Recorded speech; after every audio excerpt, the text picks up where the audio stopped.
coloca diante de nós. Mateus capítulo 6, a partir do verso de número 30. Quem achou, diga amém. Diz assim a palavra do Senhor: Ora, se Deus veste assim a erva do campo, que hoje existe e amanhã lançada no forno, não fará muito mais por vocês, homens de pequena fé? Portanto, não se preocupem dizendo: que comeremos, que beberemos, ou com que nos vestiremos?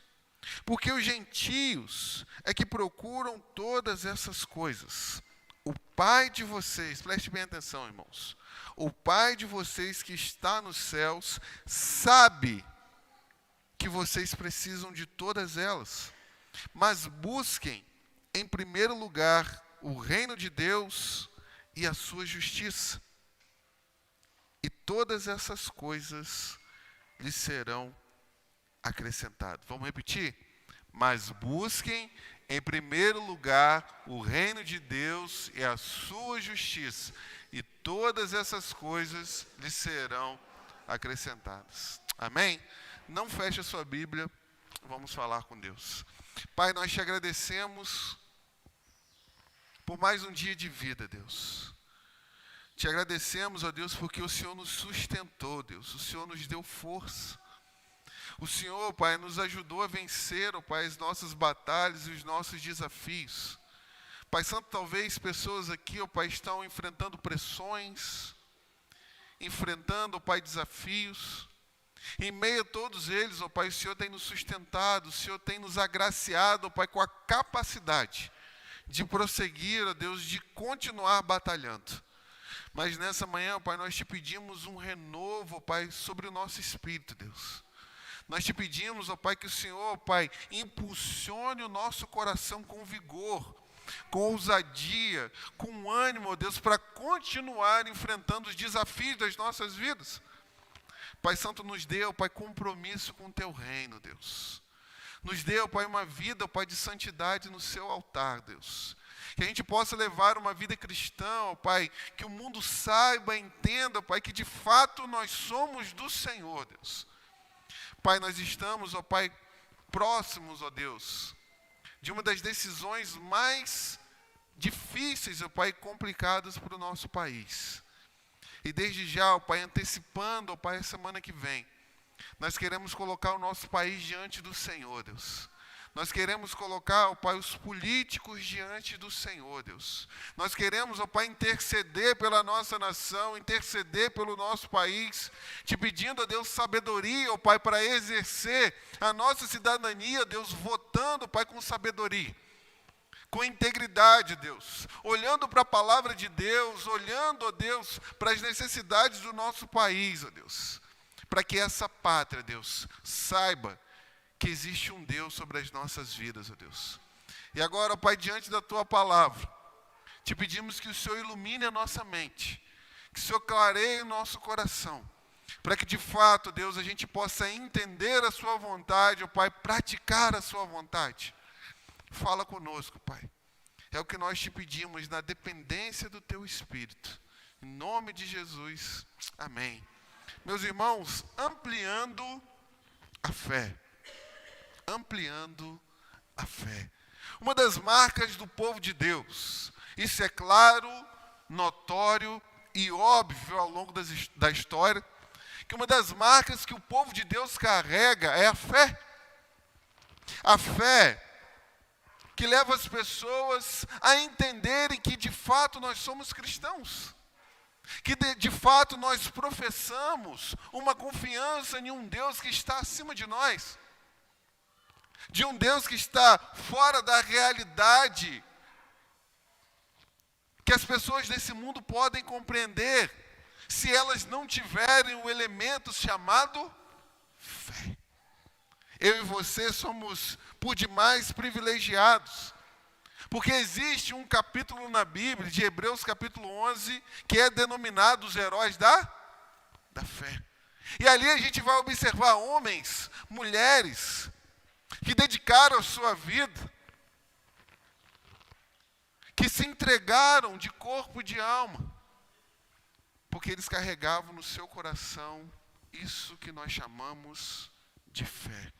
Quando nós olhamos para o exemplo deles, a gente consegue observar pessoas que triunfaram, por exemplo, em momentos de crise, em momentos de dificuldades, em momentos nos quais a esperança já havia até terminado, acabado e se findado de muitas pessoas, mas essas pessoas se manteram firmes e de pé, porque eles carregavam um elemento chamado fé.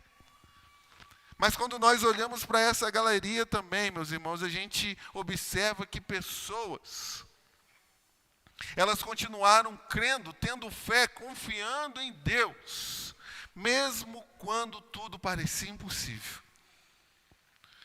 Quando já não havia mais respostas, quando todas as fichas haviam acabado, essas pessoas deixaram um exemplo para nós de fé, de confiança em Deus.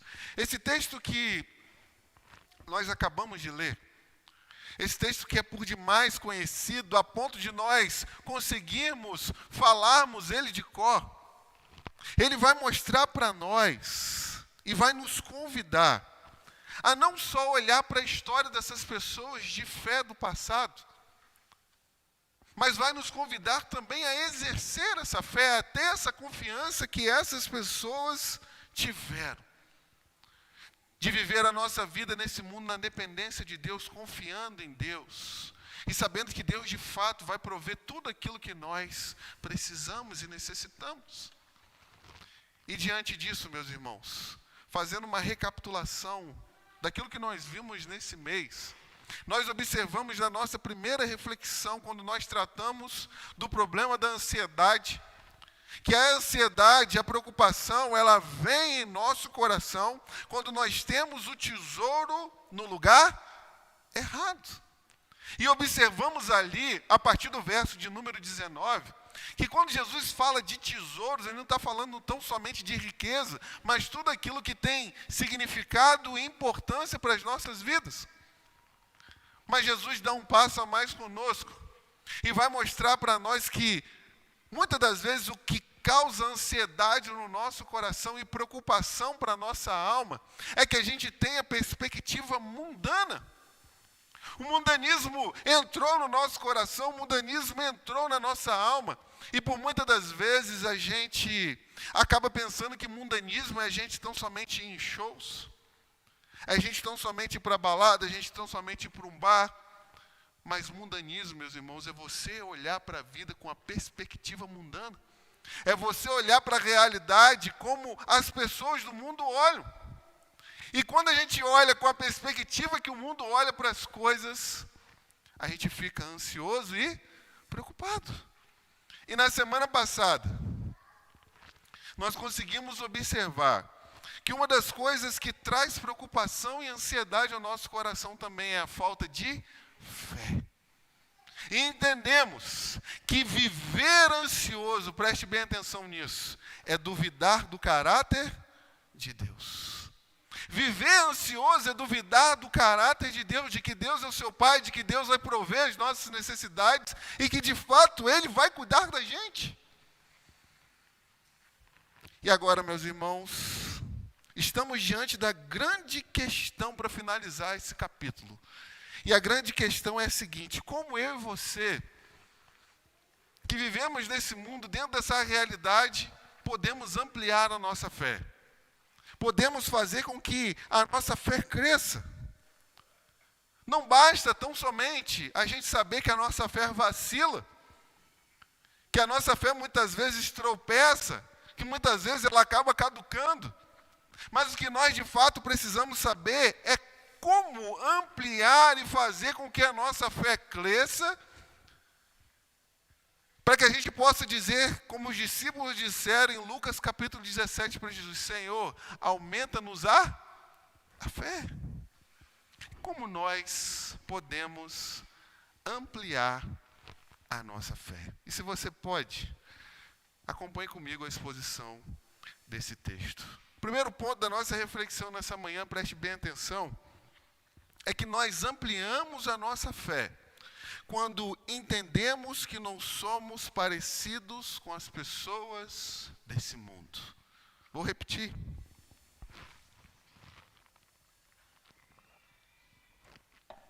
Nós ampliamos a nossa fé quando eu e você entendemos que a gente não é parecido com as pessoas desse mundo. Olha o verso de número 31, mais uma vez.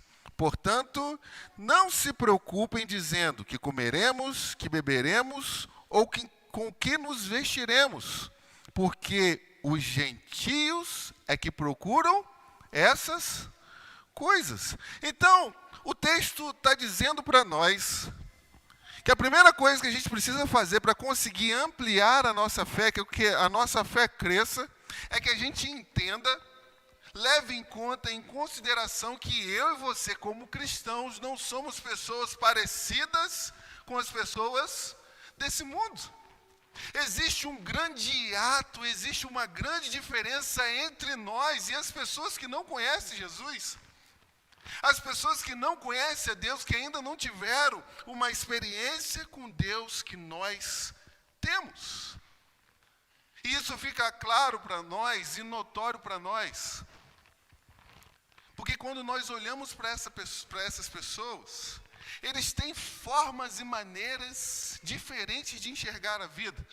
Vou dar um exemplo para vocês. O primeiro exemplo é que eles entendem que tudo que nos acontece foi algo acidental.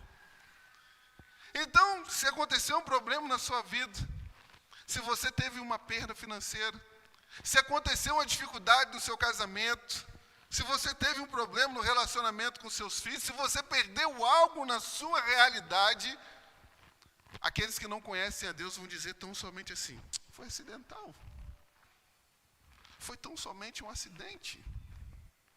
Aconteceu, não é assim que a gente diz? Aconteceu. Uma coisa se juntou com a outra e veio esse acidente, foi algo assim surreal. Porque essas pessoas olham para a realidade como tão somente algo acidental. Não existe propósito, não existe significado, não existe um objetivo, é tão somente acidental. Mas essas pessoas, meus irmãos, elas são diferentes de nós também, porque elas entendem que tudo que acontece é tão somente um fato. Eles enxergam e encaram a vida com fatalismo. Não adianta você se dedicar, não adianta você se precaver por alguma coisa. O que tiver de ser, pode repetir, gente, é isso mesmo. O que tiver de ser, será. É a perspectiva do fatalismo. Nada pode mudar. Não pode acontecer uma coisa diferente. O que tiver de ser, será. É a perspectiva de Gabriela, não é verdade? Eu nasci assim, vou morrer assim. Você tão somente olha para a vida, para a realidade da sua existência como uma pessoa fatalista. Então, se tudo que tem que ser será, você pode se assentar e, como dizem o dito popular aí, deixar que a vida te leve. Deixar que a vida te conduza. Você não pode fazer nada para mudar esse contexto. Essa é a perspectiva, a ideia, a concepção das pessoas que estão no mundo. Mas, meus irmãos, falar disso é muito fácil. Ter esses jargões que todo mundo conhece é muito fácil. Mas quando nós vivemos com base nessa perspectiva, isso leva a gente ao desespero. Leva a gente à preocupação. Por que você vai fazer diante da necessidade? O que você pode fazer diante de ter que tomar algum tipo de atitude? Você fica preso.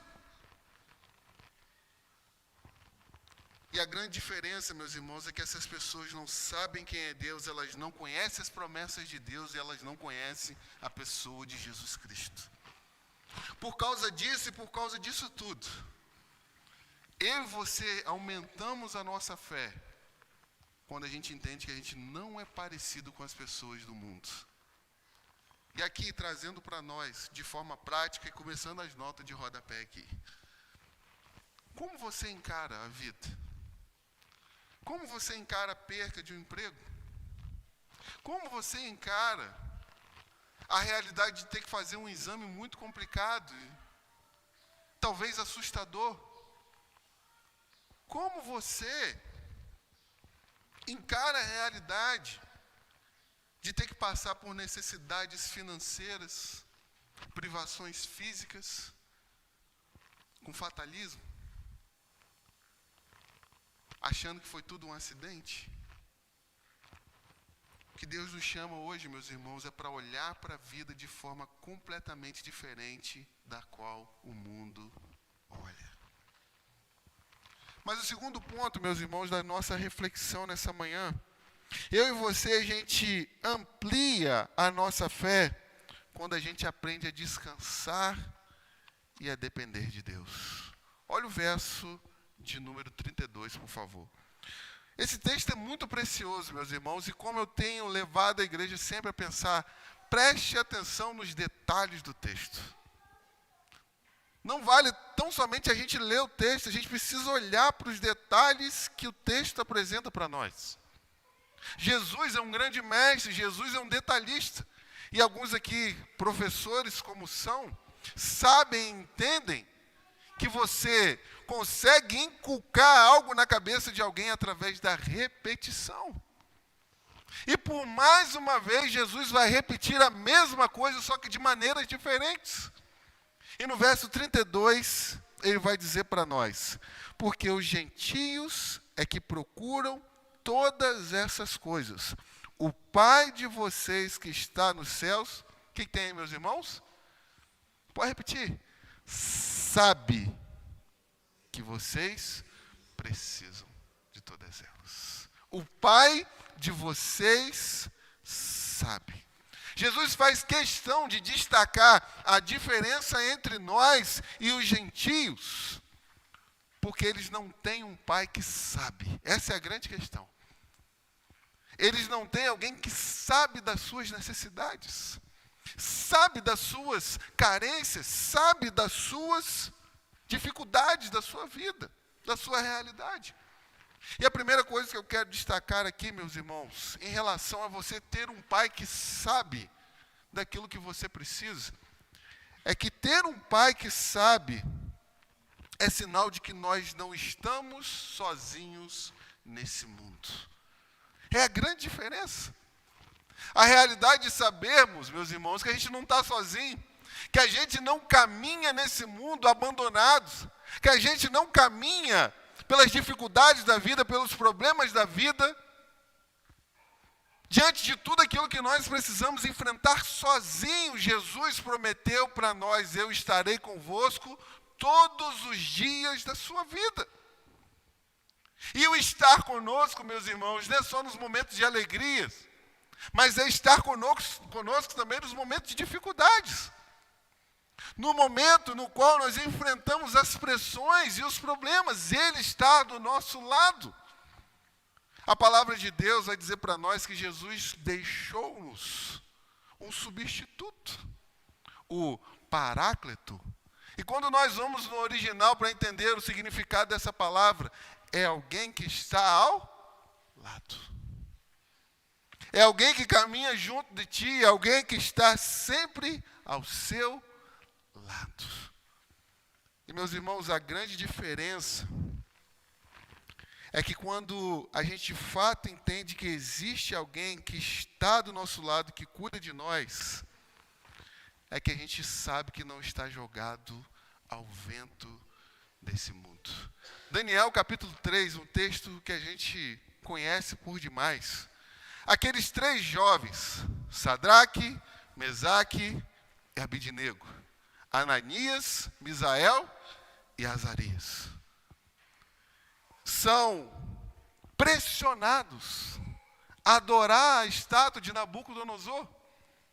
São pressionados, junto com toda a multidão, a se dobrar diante daquela estátua que o rei havia construído, achando que ele era o maioral, achando que ele era o maior de todos.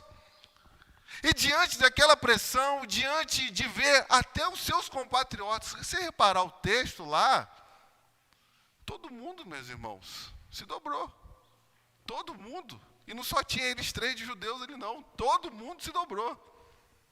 Mas aqueles jovens se permanecem de pé mesmo diante da ameaça de Nabucodonosor. E Nabucodonosor, no verso 15, vai dizer assim: quem é o Deus que pode livrar vocês das minhas mãos?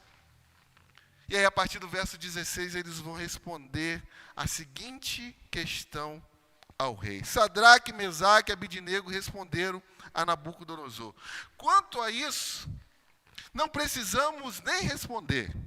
Se o nosso Deus a quem servimos quiser livrar-nos, ele nos livrará da fornalha de fogo ardente das suas. Meus irmãos, isso é consciência de que Deus está com eles. Isso é consciência que Deus de fato está do lado deles, sendo a situação positiva ou negativa. Está dando para entender? Se Deus livrar, amém. Se Ele não livrar também, amém. O que eu sei é o seguinte: Ele está comigo. Ele está do meu lado. Mas quando nós entendemos a realidade de um pai, que sabe das nossas necessidades, que a gente precisa entender que Ele vai supri-las. Ele vai trazer a resposta que nós precisamos. Um texto que é por demais conhecido dos irmãos também, é quando Deus faz prova de Abraão em Gênesis capítulo 22. Isaac havia vindo, a promessa na qual Abraão esperou por tantos e tantos anos, a ponto de quase desistir dela. E de repente Deus diz assim para Abraão: me dá seu filho. Sacrifica seu filho. Dá ele para mim. Abraão se prepara, chama os seus servos, pega o menino e começa a fazer uma caminhada de 3 dias. Agora, tenta mentalizar aquilo. 3 dias caminhando, olhando para a promessa, sabendo que ela vai embora. 3 dias caminhando. E de repente Isaac vira para o pai e pergunta: pai, aqui está o cutelo, já tem o fogo, tem a lenha, mas cadê o cordeiro? Cadê o animal? Cadê ele? Cadê a oferta? E Abraão, num ato de fé e de confiança, responde assim para o seu filho.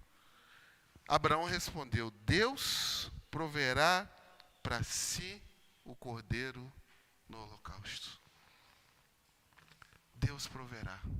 Meus irmãos, ele tinha visto o cordeiro. Ele sabia que Deus traria o cordeiro. Mas ele carregava uma coisa no seu coração: eu tenho um pai que cuida das minhas necessidades. Ele vai prover. Ele vai prover. É diferente, meus irmãos, quando a gente acorda pela manhã, tendo uma concepção no meu coração: Deus vai prover. Deus vai cuidar. Deus vai responder aquilo que eu preciso.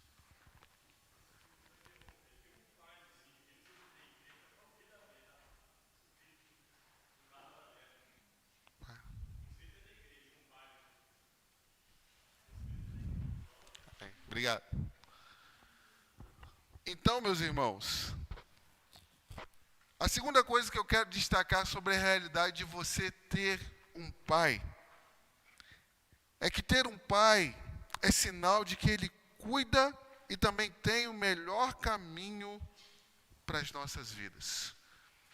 A fé cristã, ela tem uma grande diferença das outras, ou de qualquer outra realidade desse mundo, por uma coisa: se você tropeça aqui, isso tem propósito de Deus. Se você está com uma doença, isso tem propósito de Deus. Se você perde o emprego, tem propósito de Deus. Se acontece algo desagradável na sua vida, tem propósito de Deus. Se acontece algo bom na sua vida, tem propósito de Deus, meus irmãos. Porque de fato Ele sabe.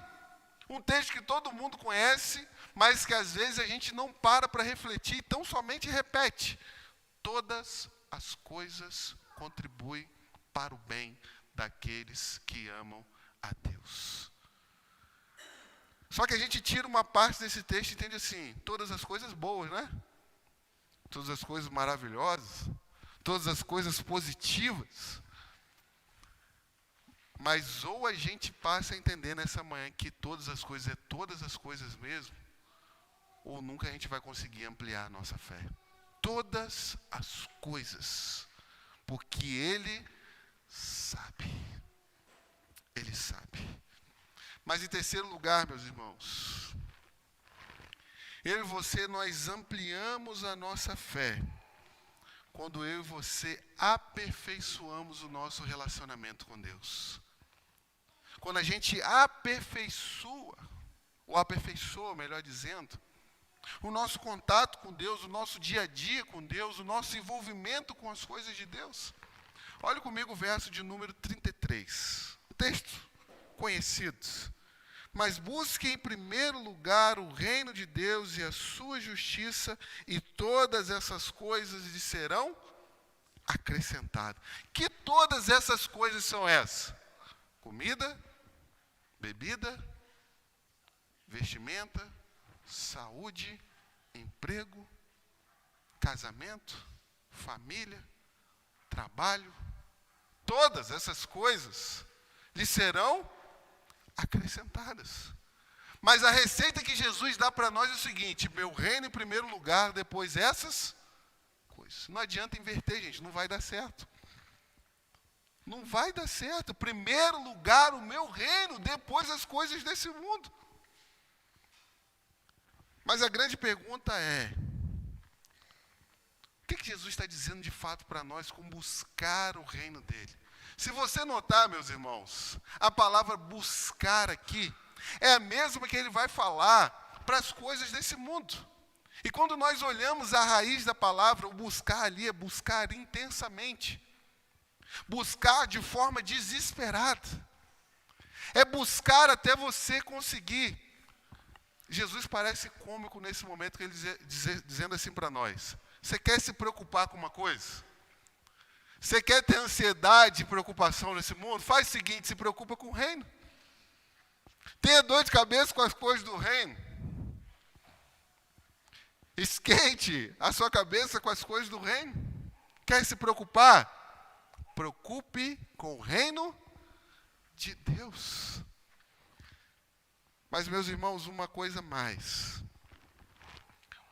Buscar o reino de Deus está relacionada com o estilo de vida que nós levamos.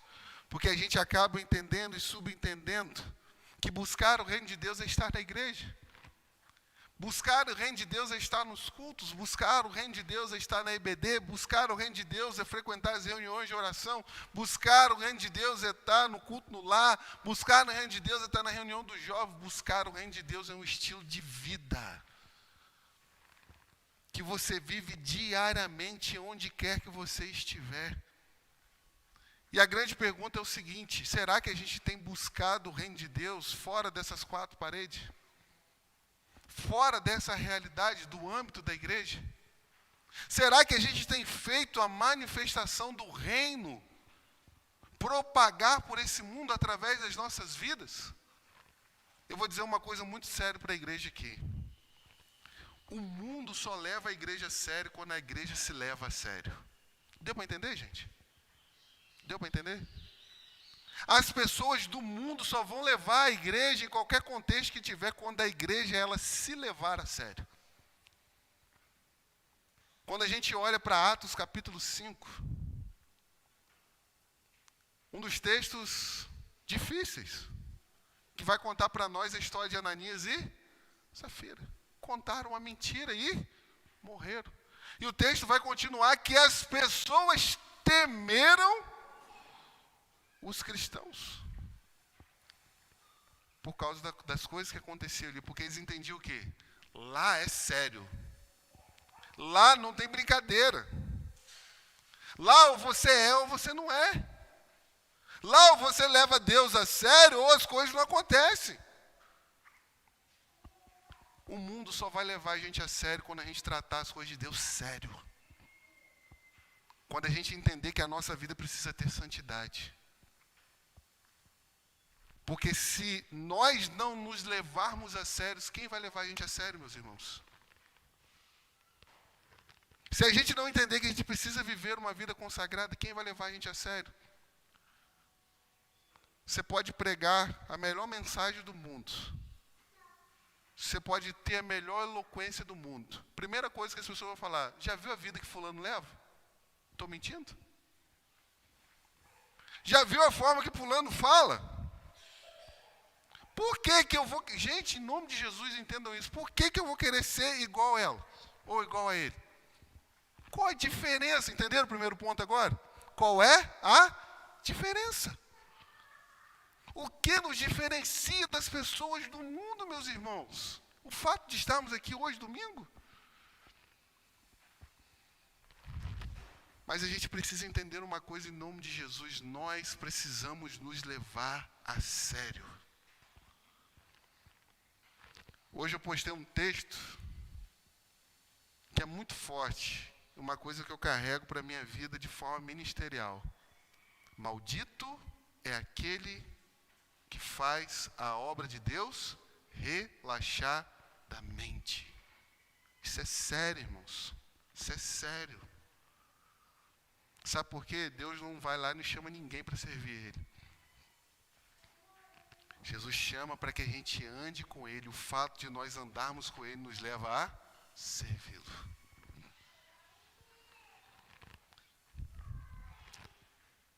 Mas eu quero encerrar que buscar o reino de Deus está ligado a desenvolver o nosso compromisso diário com Ele. Quer um exemplo? Para que você tenha uma saúde melhor, você precisa fazer o quê? Investir na sua saúde. Para que você tenha uma vida financeira mais rouposa, você precisa se dedicar ao seu trabalho. Para que você tenha uma fé maior, resposta: invista tempo em Deus. Ah, minha fé é tão pequena. Minha fé vacila tanto. Quanto que a gente tem investido em Deus? No nosso compromisso com Deus. Tudo para ampliar precisa de investimento. A nossa fé também. A nossa fé também. Peço que você abra comigo. Vamos ficar de pé? 1 Pedro. 2 Pedro, melhor dizendo. 2 Pedro, capítulo 1.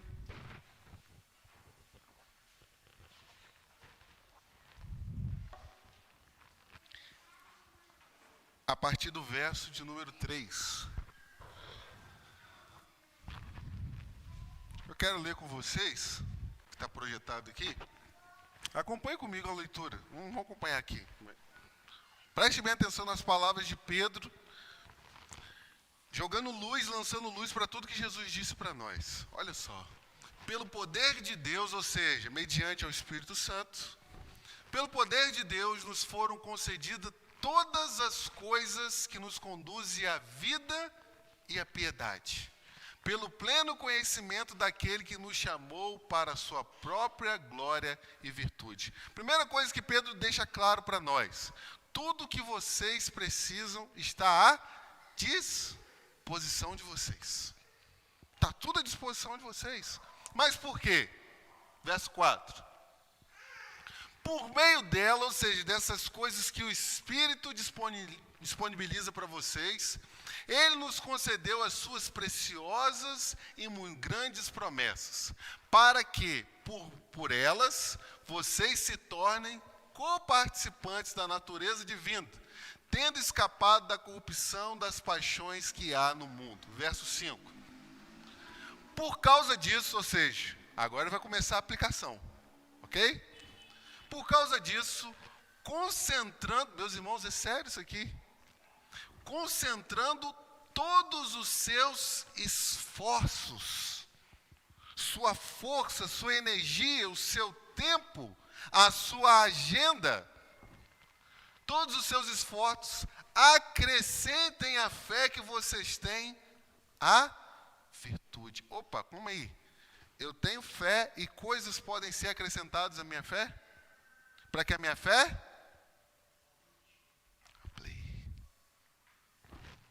Acrescentem a fé que vocês têm virtude, a virtude, o conhecimento.